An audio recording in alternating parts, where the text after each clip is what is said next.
Dear students, welcome to 101.5 FM Akashvani Kannur. പഠിച്ചു മുന്നേറാ, രസിച്ചു മുന്നേറാ, ഈ സമയവഴിയിലൂടെ radio teacher,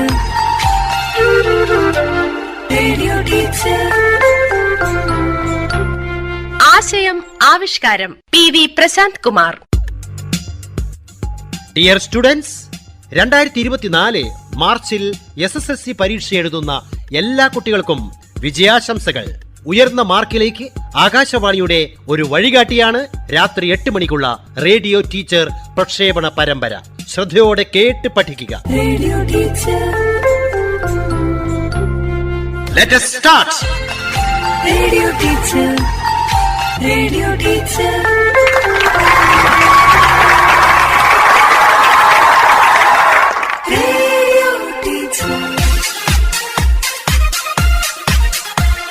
ഇതാ ക്വിസ് മാസ്റ്ററായ ടീച്ചർ സ്വയം പരിചയപ്പെടുത്തുന്നു. ഒപ്പം വിവിധ സ്കൂളുകളിൽ നിന്നും ക്വിസിൽ പങ്കെടുക്കാനെത്തിയ ടീം അംഗങ്ങളായ 10ാം ക്ലാസ് വിദ്യാർത്ഥികളും. मेरा नाम Rajesh Kumar Haliyaur CHM higher secondary school के अध्यापक हूँ. तो आपका परिचय. Team A. मेरा नाम जुगल किशोर वी सुजित. मेरा नाम देवांशी प्रसाद. हम दोनों KHS सुकनाड़ी में. Team B. मेरा नाम फातिमा फरहाना. मेरा नाम आयशा फरसाना. हम दोनों इरिटी हायर सेकेंडरी स्कूल में. टीम सी. मेरा नाम अब्युदा. मेरा नाम अनन्या और हम दोनों वेंगाड़ EK नायनार स्मारक गवर्नमेंट हायर सेकेंडरी स्कूल में. Team D. मेरा नाम फातिमतुल निदा. मेरा नाम फातिमा. हम दोनों KPC HSS पठानोर में. टीम ई.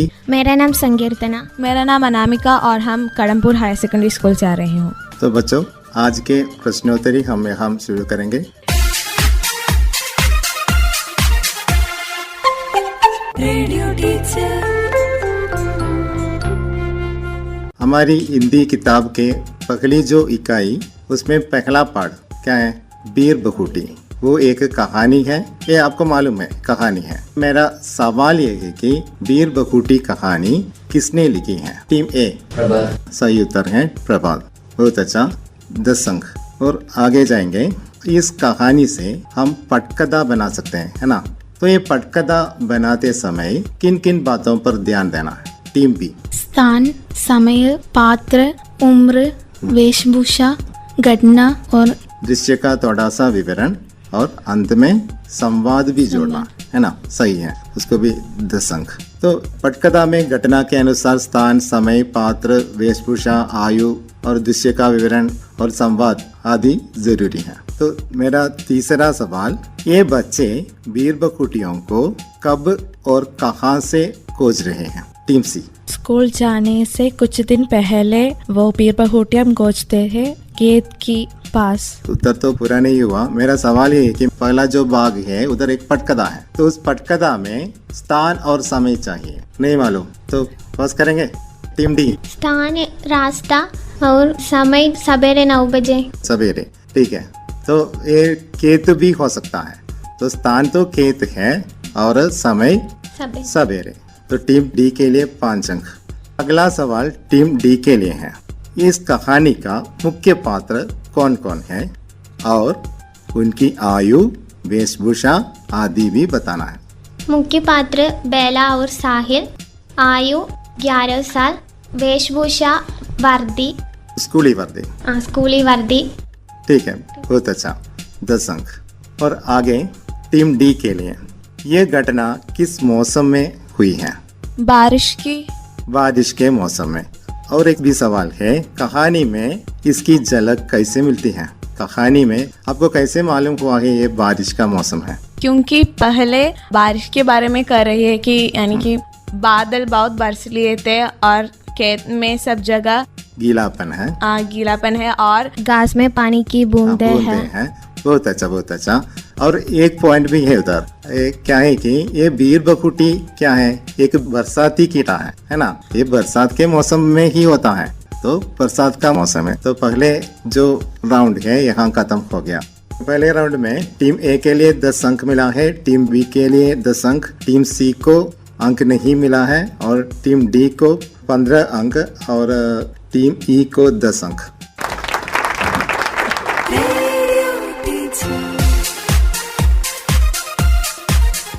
तो अगला सवाल टीम ई के लिए है।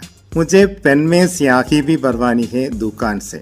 मुझे पेन में स्याही भी भरवानी है दुकान से। ये किसने कहा? साहिल ने। साहिल ने कहा। बहुत अच्छा। टीम ई के लिए 10 अंक। अगला टीम डी के लिए। यहाँ बीर बखूटियों की क्या क्या विशेषताएं बताई गई हैं? बीरबहुटियाँ सुर्ख, मुलायम और गर्ददी है। वह गुण की प्यारी प्यारी बूंदे जैसे है। बूंदे जैसी। बहुत अच्छा। 10 अंक दीजिए। बुरी जमीन, आपने सुना है बुरी जमीन। ये बच्चे बुरी जमीन पर बैठकर बीर बखूटियों को खोज रहे हैं। तो बुरी जमीन में बुरी शब्द क्या है? टीम सी। विशेषण। विशेषण। बहुत अच्छा। 10 अंक दीजिए। और अगला सवाल टीम बी के लिए। उनेम, उने में निहित सर्वनाम कौन सा है? वे। प्रत्यय क्या है? वे प्लस को। वे प्लस को। बहुत अच्छा। वे प्लस को उनेम। 10 अंक। तो आगे ये बच्चे कैसे सीधा कहाँ जा रहे हैं? दुकान में जा रहे हैं, है ना। दुकान में क्यों जा रहे हैं? पेन में स्याही भरवाने के लिए जा रहे हैं। तो बादल को देखकर गधे को नहीं डुलाना चाहिए, ऐसा किसने कहा? 2 सवाल है। किसने कहा और क्यों? ये दुकानदार ने कहा। हम असलियत को पहले पहचानना चाहिए। वो उसका मतलब है। क्यों कहा? साहिल अपनी पेन में बची हुई स्याही जमीन पर छिड़क दिया, इसलिए ऐसा कहा। साहिल क्यों छिड़क दिया होगा? उसकी पेन में नई स्याही भरवानी चाहिए। हाँ, नई स्याही भरवाने के लिए दुकान जा रहे हैं, है ना। हाँ। नई स्याही मिलने की प्रतीक्षा से उसने क्या किया? अपने कलम में बची हुई स्याही भी नीचे जमीन पर छिड़क दिया। हाँ। इसलिए दुकानदार ऐसा कहता है। ठीक है। तो यहाँ दोनों बच्चे और दुकानदार, है ना, इन तीनों के बीच वार्तालाप हो रहा है, बातचीत हो रही है। तो इनके बीच के जो बातचीत है वो परीक्षा के लिए पूछा जाएगा। आगे हम डायरी की ओर जा रहे हैं। डायरी आपको मालूम है ना। आप डायरी लिखते हैं तो बहुत सारी डायरी हम स्कूल में लिखे हैं, है ना। डायरी लिखते समय किन बातों पर ध्यान देना? तारीख और समय। तारीख, दिन, समय। ये डायरी जो वैयक्तिक चीज है, उसमें समय भी लिख सकता है और स्थान भी लिख सकता है और जो चाहे सब लिख सकता है। तो डायरी की भाषा तो वैयक्तिक भाषा है, वो अपनी भाषा, है ना। आत्मनिष्ठ भाषा का प्रयोग होता है डायरी में। तो आत्मनिष्ठ भाषा शैली यही डायरी की सबसे अधिक महत्वपूर्ण कार्य। ठीक है।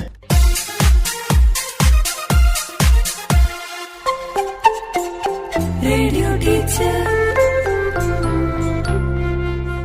सुरेंद्र जी माट साहब, सुना है ना। सुरेंद्र जी माट साहब से बच्चे बहुत डरते हैं। बच्चे सुरेंद्र जी माट साहब से क्यों डरते हैं?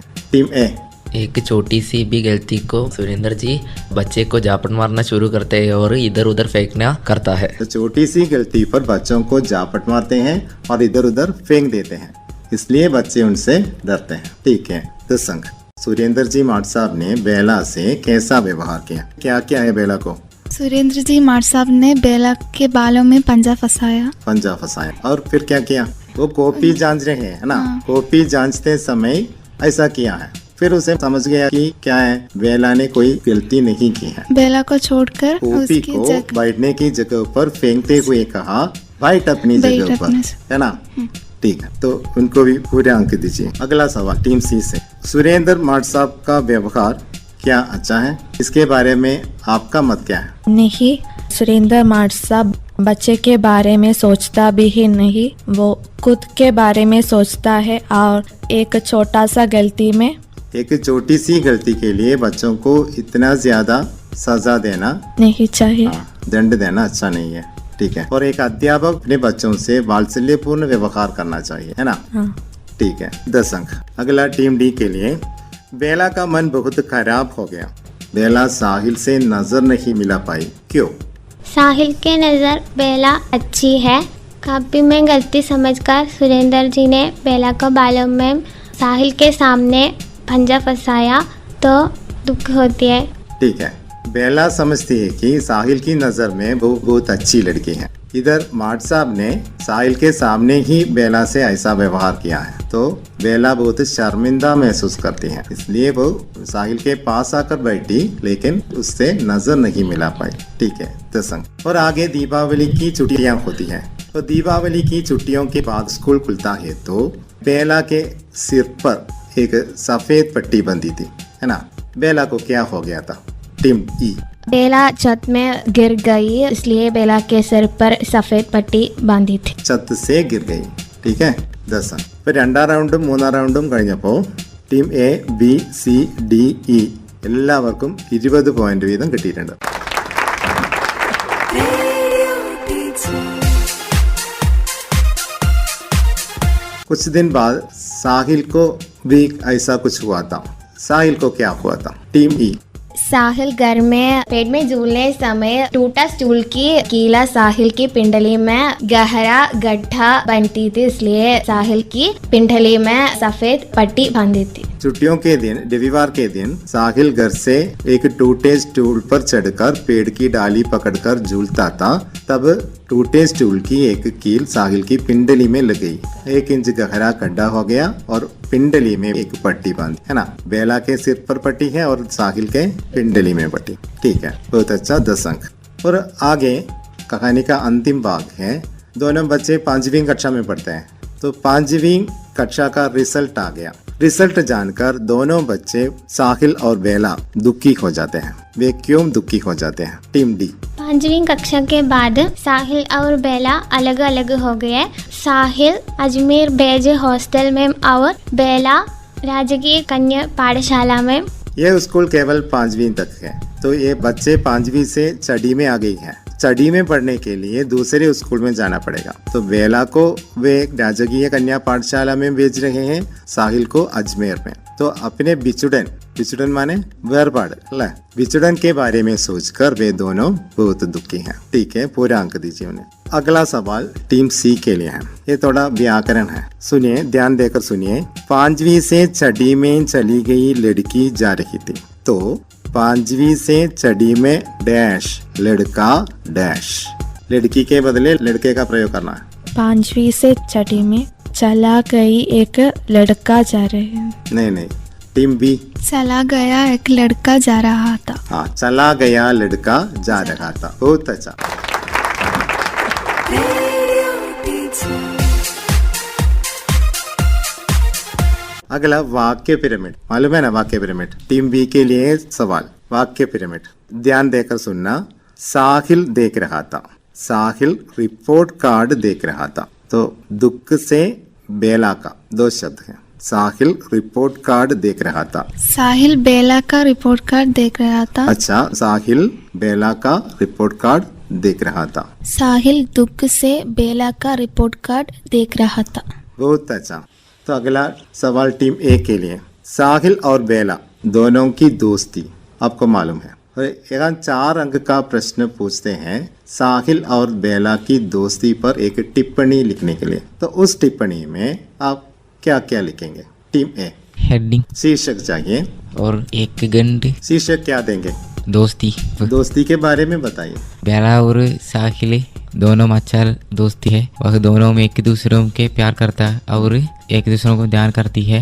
एक दूसरे का बहुत ध्यान रखता है. वह दोनों एक दूसरे से अलग होकर रहना नहीं चाहता. अलग होना नहीं चाहता है. अलग होते समय बहुत दुखी है. बहुत दुखी है. और स्कूल में कहीं एक साथ ही देख सकते थे और सब काम एक साथ ही करते थे. एक साथ पढ़ते थे, एक साथ लिखते थे, एक साथ खेलते थे. वीर बकुटियों को खोजते समय भी एक साथ बिल्कुल सटकर खोजते थे. आपका उत्तर सही है. लेकिन हम ये शुरू करते समय क्या लिखना है? साहिल और बेला प्रभात की कहानी वीर बकुटी के पात्र है.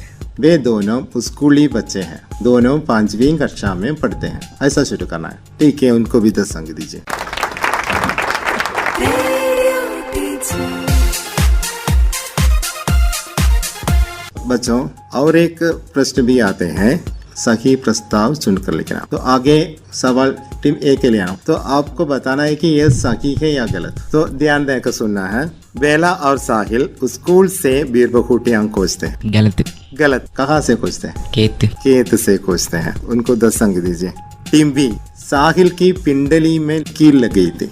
सही है. टीम सी. गणित के मास्टर साहब सुरेंद्र जी बच्चों से बहुत प्यार करते थे. गलत है ना. ठीक है सही है. अगला टीम डी के लिए. बेला को पेन में स्याही भरवानी थी. गलत है. ठीक है. टीम ई के लिए. बेला के बुरे बाल लाल रिबन से बंधे थे. सही है. ठीक है. तो कहानी के अंतिम भाग में क्या होता है, दोनों अलग अलग हो जाते हैं। साहिल अजमेर में पढ़ने जा रहे हैं, बेला राजकीय कन्या पाठशाला में पढ़ रही है। तो यहाँ पत्र की संभावना कहानी के बाद दोनों अलग अलग हो गई है, तो अलग होने पर वे एक दूसरे के नाम पर लिखने वाला पत्र, साहिल बेला के नाम पर या बेला साहिल के नाम पर, है ना। तो आपको पत्र मालूम है, तो पत्र कैसे लिखेंगे बताइए। स्थान, तारीख, पत्र के लिए एक रूपरेखा है ना। डायरी जिस प्रकार लिखता है उसी प्रकार नहीं है पत्र। भाषा आत्मनिष्ठ है, फिर भी पत्र क्या होना चाहिए, रूपरेखा के अनुसार ही होना चाहिए। उसके लिए एक ढांचा है, एक नमूना है ना। तो पहले स्थान, तारीख, राइट साइड संबोधना, संबोधन, फिर विषय के बारे में विवरण, के बारे में विवरण, अंत में राइट साइड में तुम्हारा प्रिय, उसे क्या करते हैं, स्वनिर्देश, और अंत में लेफ्ट साइड में सेवा में एड्रेस माने पता। पता। पत्र पाने वाले का नाम और उसका पूरा पता, है ना। तो सेवा में नाम और पूरा पता, ठीक है। पत्र के बारे में आपको मालूम है ना। तो पहला पार्ट यहाँ खत्म हो गया। आपका मार्क, अंक, टीम ए 50, टीम बी 55, टीम सी 30, टीम डी 55, टीम ई 50।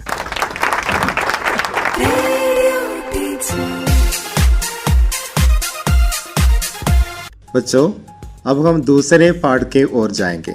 दूसरे पार्ट का नाम क्या है, हताशा से एक व्यक्ति बैठ गया था, है ना। ये पार्ट एक कविता है और कविता के साथ क्या भी है, टिप्पणी भी है, ठीक है। मेरा पहला सवाल टीम ए के लिए, हताशा से एक व्यक्ति बैठ गया था, ये कविता किसने लिखी है, उसके लिए टिप्पणी किसने लिखी है। विनोद कुमार शुक्ल कविता लिखी है और नरेश सक्सेना टिप्पणी लिखी है। विनोद कुमार शुक्ल की कविता, उसके लिए नरेश सक्सेना ने टिप्पणी लिखी है। बहुत अच्छा, 10 अंक। दूसरा सवाल टीम बी के लिए, व्यक्ति को मैं नहीं जानता था, व्यक्ति को कौन नहीं जानता था, कवि और विनोद कुमार शुक्ल। कवि नहीं जानता था, ठीक है, 10 अंक। कवि व्यक्ति को नहीं जानता था, फिर क्या जानता था, टीम सी, उसकी हताशा को जानता था, उसकी हताशा को जानता था, ठीक है। अगला टीम डी के लिए, मुझे वो नहीं जानता था, मेरे हाथ बढ़ाने को जानता था, इससे क्या समझे। कवि को उसके बारे में कोई जानकारी नहीं थी, उसका नाम, पता, उम्र, जाति और ओहदे कवि को नहीं मालूम, फिर भी कवि यह व्यक्ति को सहायता करती है। मेरे हाथ बढ़ाने को जानता था, माने क्या है, यह व्यक्ति को कवि को बारे में जानती है। वो क्या जानता है, कवि एक मानव है, सहायता करने का मन है ना। ठीक है, बहुत अच्छा।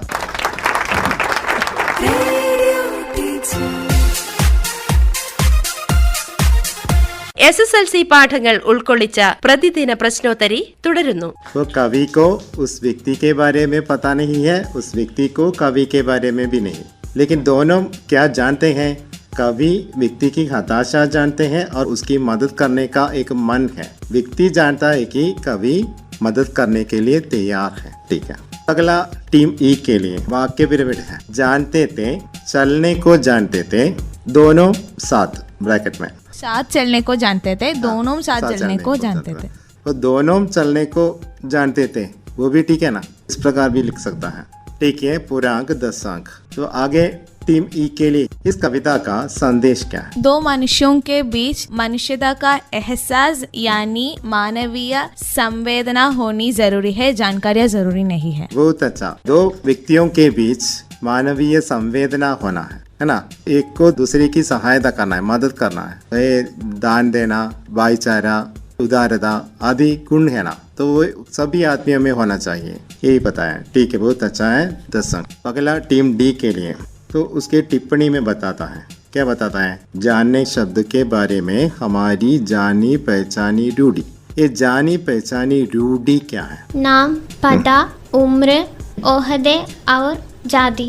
एक व्यक्ति को उसके नाम, पता, उम्र, ओहदे, जाति आदि से जानना ही हमारी जानी पहचानी रूढ़ी है ना, ठीक है, बहुत अच्छा। अगला टीम सी के लिए, ये जानी पहचानी रूढ़ी को, जानने के संबंध में हमारी जानी पहचानी रूढ़ी को कवि ने एकदम बदल दिया है ना, वो उसको बदल देती है। कविता में जानने की हमारी असली आधार क्या है, क्या बता रहे हैं? एक व्यक्ति के हताशा, निराशा, असहायता या संघर्ष से जानना ही कवि के लिए जानने की असली यात्रा है। बहुत अच्छा, बहुत अच्छा। तो अगला टीम बी के लिए, क्या हम कह सकते हैं कि हम उसे नहीं जानते?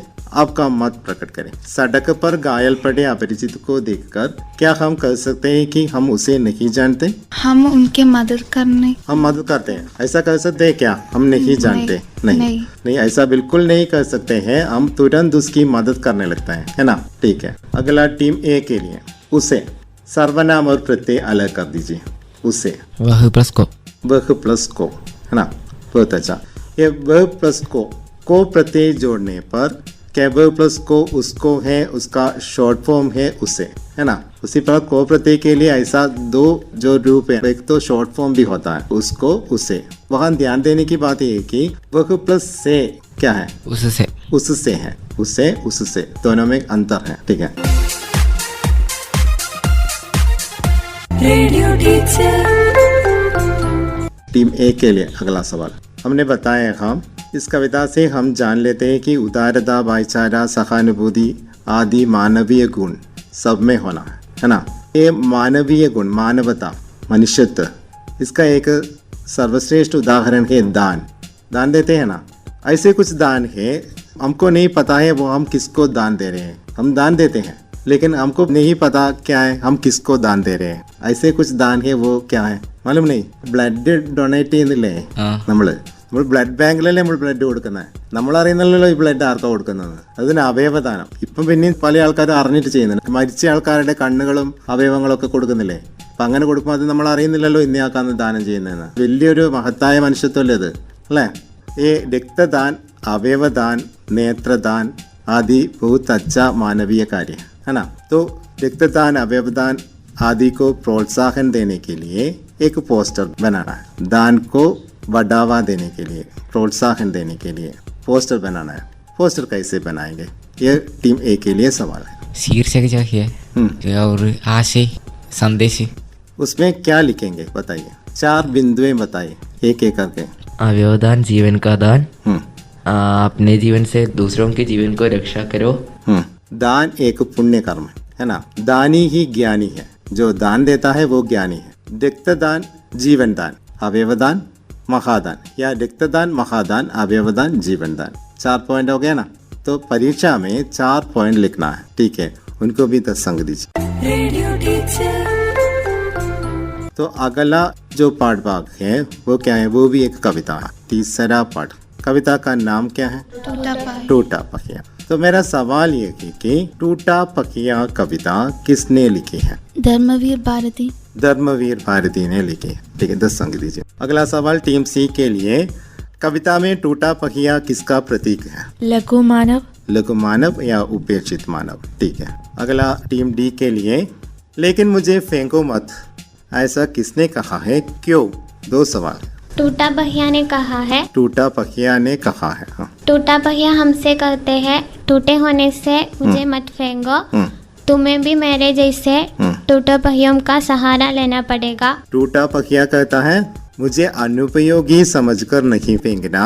ये टूटा पहिया जो अनुपयोगी चीजें हम फेंक देते हैं, है ना। तो अनुपयोगी समझकर नहीं फेंकना, क्योंकि एक दिन मेरा भी उपयोग होगा, ठीक है। तो अगला सवाल टीम ई के लिए, दुरूह चक्रव्यूह सुना है ना। दुरूह चक्रव्यूह में ये दुरूह शब्द क्या है? विशेषण शब्द। विशेषण शब्द है, संज्ञा की विशेषता बताने वाला शब्द है विशेषण। तो यहाँ दुरूह चक्रव्यूह की विशेषता बताई है ना, तो दुरूह विशेषण है, ठीक है। तो अगला सवाल भी टीम ई के लिए है, अक्षौहिणी सेनाओं को किसने चुनौती दी है?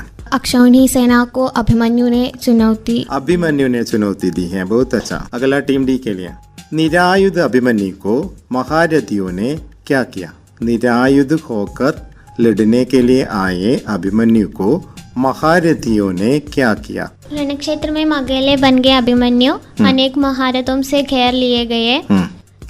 फिर क्या किया? उस समय एक टूटा पहिया उसको सहारा बन गया। महारथियों ने कैसे उसे कुचल दिया? एक हथियार का उपयोग किया है, वो क्या है? आपने सही बताया, ब्रह्मास्त्र। ब्रह्मास्त्रों से कुचल दिया है। ठीक है, उसको दशंक दीजिए। चक्रव्यूह में फंसे अभिमन्यु को किसने मदद दी थी? टीम सी। टूटा पहिया। टूटे पहिए ने। ठीक है, दशंक। अगला सवाल ध्यान देकर सुनना है। क्या है कि हमें मालूम है कविता से टिप्पणी पूछते हैं, है ना? 4 या 5 पंक्तियां देंगे और उसके ऊपर टिप्पणी के लिए प्रश्न आएगा। कवि और कविता का परिचय देते हुए कवितांश का आशय लिखें, ऐसा प्रश्न आता है। तो मैं ऐसे ही एक प्रश्न आपको दे रखा हूँ। इतिहासों की सामूहिक गति सहसा झूठी पड़ जाने पर क्या जाने सच्चाई टूटे पहियों का आश्रय ले। सुना है ना? ऐसा ये पंक्तियां आएंगे तो आप इसका जवाब कैसे देंगे? शीर्षक हर चीज का महत्व। हिंदी के प्रमुख कवि धर्मवीर भारती का भारती की एक छोटी कविता है टूटा पहिया। ठीक है। इस कविता में कवि कहता है कि कवि कहते हैं कि दुनिया में हर चीज का अपना महत्व, हर चीज का अपना महत्व है। बिल्कुल सही। किसी चीज का तुच्छ समझकर उसको फेंको मत। नहीं फेंकना। महाभारत युद्ध में अभिमन्यु को टूटा पहिया ने मदद कर लिया। हमारे इतिहास में भी सत्य धर्म नीति आदि थी, लेकिन ये अभिमन्यु वध के समय अनीति और अधर्म फैलने लगे, है ना? तो वहाँ अनीति आ गए और अधर्म आ गए। तब ये सच्चाई के लिए लड़ने वाले अभिमन्यु को किसने सहारा दिया था? टूटे पहिए ने दिया था। उसी प्रकार आज के जमाने में भी कोई इस तरह के अधर्म के विरुद्ध आवाज उठाने के लिए आगे आएगा तो इसी तरह का लघु मानव या उपेक्षित मानव उसकी मदद करेगा। यहाँ लघु मानव, उपेक्षित मानव और मानव मूल्यों का भी प्रतीक है टूटा पहिया। ठीक है, तो उनको भी दशंक दीजिए। मैं रथ का टूटा हुआ पहिया हूँ, लेकिन मुझे फेंको मत। क्या जाने कब इस दुरूह चक्रव्यूह में अक्षौहिणी सेनाओं को चुनौती देता हुआ कोई दुस्साहसी अभिमन्यु आकर गिर जाए। यहाँ कविता में ललकारना अर्थ में प्रयुक्त शब्द कौन सा है? दुस्साहसी। नहीं, पास। Team B. चुनौती देना। चुनौती देना, बिल्कुल सही। 5 अंक। ये राउंड यहाँ खत्म हो रहा है, तो आपका अंक टीम ए 30, टीम बी 45, टीम सी 40, टीम डी 40, टीम ई 40। पहली इकाई खत्म होते समय आपका अंक मार्क्स: टीम ए 80, टीम बी 95, टीम सी 70, टीम डी 95, टीम ई 90। ഹിന്ദി പ്രശ്നോത്തരിയുടെ 2ാം ഭാഗം തുടരും നാളെ ഇതേ സമയം.